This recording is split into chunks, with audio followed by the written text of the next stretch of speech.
Um, Mark chapter 2, verse number 3 says, "They came bringing to him a paralytic carried by 4 men." We talked a little bit already about how these 4 men were just extraordinary friends. And I had to think about what really makes them extraordinary. One of the qualities I feel like jumps off the page immediately is the fact that they had to be compassionate. They had to have some kind of different heart for this guy, for this paralytic who was on a mat, who basically was shunned by everyone, but not them. They possessed a character quality that compelled them to do something.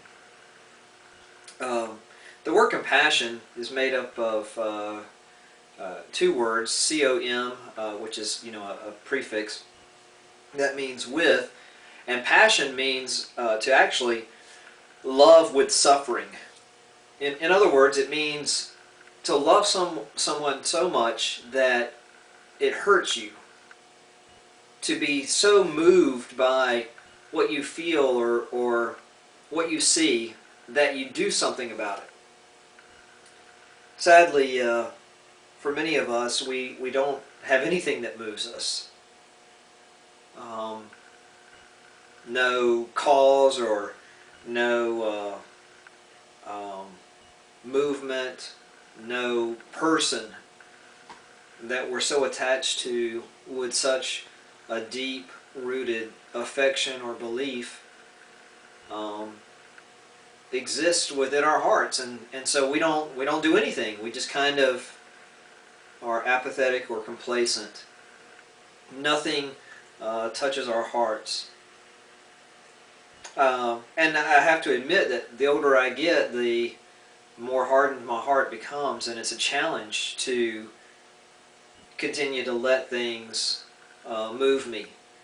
Whether it's the world that kind of, tells you and teaches you to be tough and not let your feelings show, or whether it's just, life beating you up and you kind of get this protective shell around you.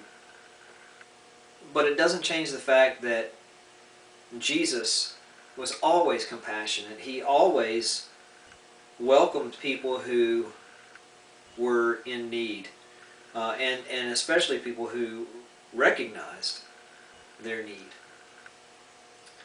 And so here are these four friends who have this character quality of compassion, and it's deep-seated. They have to do something. I wonder today what it is in our lives that we would look at and say, we just have to do this. Not because of what we're going to get out of it, but because of what we can give, because of what we can contribute to the life of someone else. And that's really what was so awesome about these guys, is that their compassion, their love for their friend, they were so moved and so hurt by his situation that they wanted to do something for him. And they were willing to be committed to doing whatever it took for that to happen. And so today, if I can just challenge you to become a person of compassion, to pray that God would do something in your heart, in your life, that you would be so moved with the pain and struggles of other people that you would be committed to doing something and move on that you wouldn't allow your heart to be hardened, but like Jesus, have compassion for the world, and be willing to be moved by that, even to the place of death. The Bible tells us that in the beginning was the Word, and the Word was with God, and the Word was God. But then, on down a few verses, it says, "And He came and He dwelt among us." And when you have compassion for people, You dwell among them. You live with them. You share life together. And that's what these four friends did. They shared life together.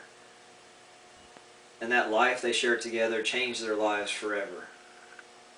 So, dream of being a compassionate person. And let that dream change you.